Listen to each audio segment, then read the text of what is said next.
Yeah, good afternoon to one and all. This is Brother Darren, Hebrews 9 verse 27 and John 3 verse 16 YouTube ministry. Just wanted to share some information on Halloween, Allhallowtide, which Halloween falls into Allhallowtide, and also the holy days of obligation under the Catholic Church in particular. But I wanted to share some information on this, but let's look at Halloween first, which most of us know to be a day for mainly non-Christians to be out in the world trick-or-treating. Trick or treat, give us something good to eat. If you don't give somebody something good to eat, you're supposed to put a curse on them, like a witch. That's the secular sort of custom for Halloween when the kids go out to trick or treat. Now it says this: Halloween, All Hallows Eve or All Saints Eve, is a celebration observed in many countries on the 31st of October, the eve of the Western Christian feast of All Hallows Day.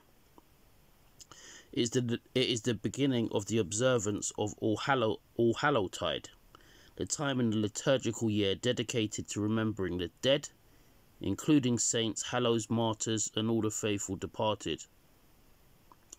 Well, anyone who has been listening in particular to Operation Stephen over the last 11 weeks or so would know that Brother Greg, Brother Errol, Brother Si, and sometimes myself and others have all been contributing to looking at the Catholic Church and examining the Church in terms of its validity for lots of claims, practices and customs, adoptions of things which just appear to be unbiblical. And Halloween would easily fall into that, because with Halloween you're supposed to be praying for the dead, including saints. The same saints that you're supposed to pray to. You're supposed to be able to pray for them at this Allhallowtide, by the sounds of it. But then you also get purgatory in there, which is not biblical, unbiblical. And it says this: in popular culture, the day has become a celebration of horror, being associated with the macabre and supernatural. So the celebrations, things that they do around Halloween in particular, mainly for those that are non-Christian: trick-or-treating, costume parties, making jack-o'-lanterns, bonfires, divination, apple bobbing, visiting haunted attractions. One theory holds that many Halloween traditions were influenced by Celtic harvest festivals, particularly the Gaelic festival Samhain, which are believed to have pagan roots. I'm gonna move on from that, but I do want to get down to the history. But what is interesting there is it said some Christians historically abstained from meat on All Hallows Eve, a tradition reflected in the eating of certain vegetarian foods on this vigil day, including apples, potato, pancakes and soul cakes. There's nothing in the Bible that says about abstaining from meat around this date.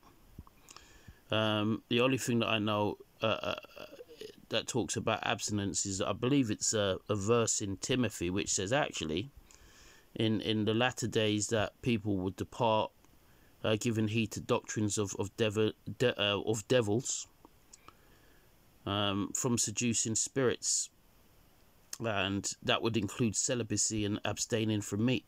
And the Catholic Church definitely has celibacy, and they do try to enforce abstaining from meat at Lent, which again is not biblical. So we're running into some common ground here. But it says Halloween is thought to have influences from Christian beliefs and practices. The English word Halloween comes from All Hallows Eve, being the evening before the Christian holy days of All Hallows Day, which is, and All Saints Day on the 1st of November and All Saints Day on the 2nd of November. But it's interesting because it says these 3 days are collectively called Allhallowtide, and they're at a time when Western Christians honour all saints and pray for recently departed souls who have yet to reach heaven. Commemorations of all saints and martyrs were held by several churches on various dates, mostly in springtime. Now, in the 4th century Roman Edessa, it was held on the 13th of May. On the 13th of May 609, Pope Boniface IV rededicated the Pantheon in Rome to St. Mary and all martyrs. This was the day of Lemuria, an ancient Roman festival of the dead. So the Pope, in rededicating the Pantheon, there was a date that connected to an ancient Roman festival for the dead. And if you look up Pontifex Maximus on Wikipedia and you look up the time period of the Roman Republic, you see that one of the duties for the Roman Pope, who has the title of Pontifex Maximus, or should I say the original Pontifex Maximus, was a duty to venerate the dead. And really, that's the same thing that we've got with purgatory and intercessory prayers of the saints or to the saints in Catholicism. But yeah, all really interesting. But this is what I want to get to. By the end of the 12th century, the celebrations, so talking about Halloween, and if you think about all of the days across Allhallowtide, became part of what's known as the Holy Days of Obligation. In Western Christianity, it involved such traditions as ringing church bells for souls in purgatory. And then down here it says you had the Allhallowtide custom of baking and sharing soul cakes for all christened souls. People would often go door to door collecting soul cakes in exchange for praying for the dead. Nothing in terms of that being in the Bible. But let's get to the real crux of the matter, the Holy Days of Obligation. Now, the Holy Days of Obligation, for those of you that are not familiar with the Holy Days of Obligation, are specific days that Roman Catholics, and maybe some Anglicans, but at least Roman Catholics, have to go to church on, have to have Mass, and, obviously take of the Eucharist. If they do not go to church and have Mass on these days, unless there's a good reason, it is considered a sin. This is salvation by works, completely, and it's non-biblical. So in the Catholic Church, Holy Days of Obligation are days on which the faithful are expected to attend Mass and engage in rest from work and recreation. They are to refrain from engaging in work or activities that hinder the worship owed to God according to the 3rd commandment. Now it says this: the Holy Days of Obligation for Latin Church Catholics are indicated in Canon 1246 of the 1983 Code of Law, and they include Sunday, on which by apostolic tradition the Paschal Mystery is celebrated and must be observed in the Universal Church as the primordial Holy Day of Obligation. The following days must also be observed: the Nativity of our Lord Jesus Christ, the Epiphany, the Ascension, the Body and Blood of Christ, Holy Mary, the Mother of God, her Immaculate Conception, her Assumption. So I have to go to church as a Catholic on these days of commemoration for Mary, the Mother of God, for her Immaculate Conception and her Assumption. If I do not, I'm not saved. If I say I don't want to do it, I don't believe in that, I'm not saved as a Catholic. It's important to note for you, some of you that are advancing, obviously, polemics against Catholicism. But let's look down here. It says, placed in the order of the liturgical calendar, the 10 days, apart from Sundays, that are in this canon mention this. The 8th of December, the solemnity of the Immaculate Conception of the Blessed Virgin Mary. So I have to go to church on that day. If I don't have a good reason, I've sinned, a mortal sin, and would be liable to go to purgatory or hell or both. I don't know. So I have to believe in the Immaculate Conception, or, well, really, I'd have to believe in the Immaculate Conception to go to church on that day. I'd have to believe that Mary was without sin and make sure I'm in church on the 8th of December. Then we have the solemnity of the Nativity of the Lord, which is Christmas. Even though Christmas is not in the Bible on that day. All right, let's move on. Solemnity of Mary, the Holy Mother of God.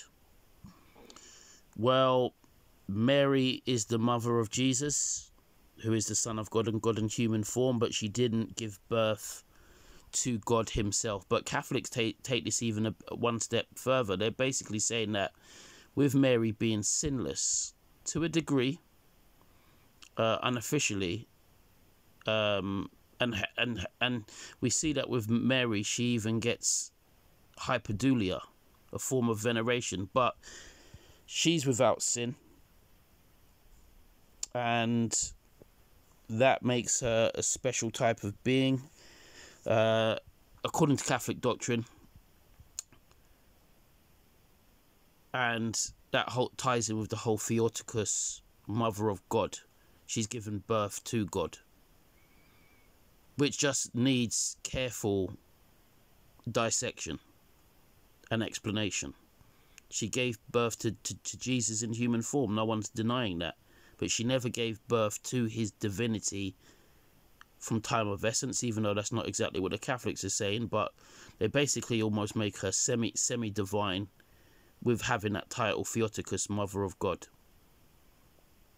But she's the mother of Jesus, you know, as he was incarnated, but not his divine nature or his divine essence. So we also have the solemnity of the Epiphany of the Lord, solemnity of Saint Joseph,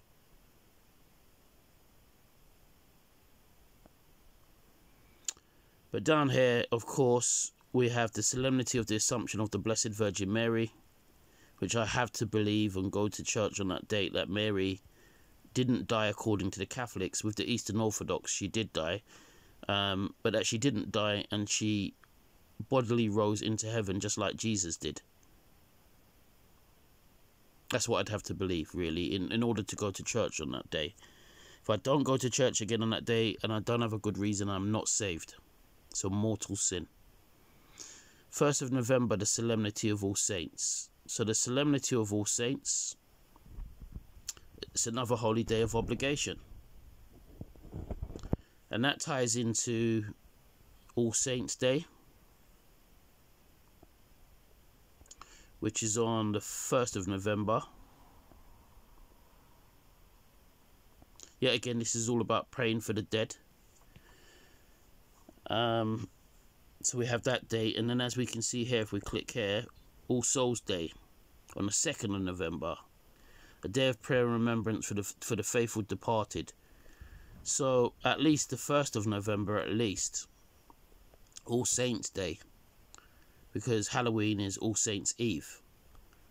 I'd expected to be in church, and really I'd be expected to believe in purgatory. I'd be expected to believe in intercessory prayers, praying for the dead, my dead relatives, my dead Uncle John. I need to get Uncle John out of purgatory. Yeah. If not, it's a mortal sin. So it's not saved by grace. You need to keep up with these things. You need to go to Catholic church and mass on these days and believe in these doctrines, really. Anyway, I'm going to finish up there. True repentance is a must. Sound doctrine is a must. It's Brother Darren, Hebrews 9 verse 27 and John 3 verse 16, YouTube ministry once again.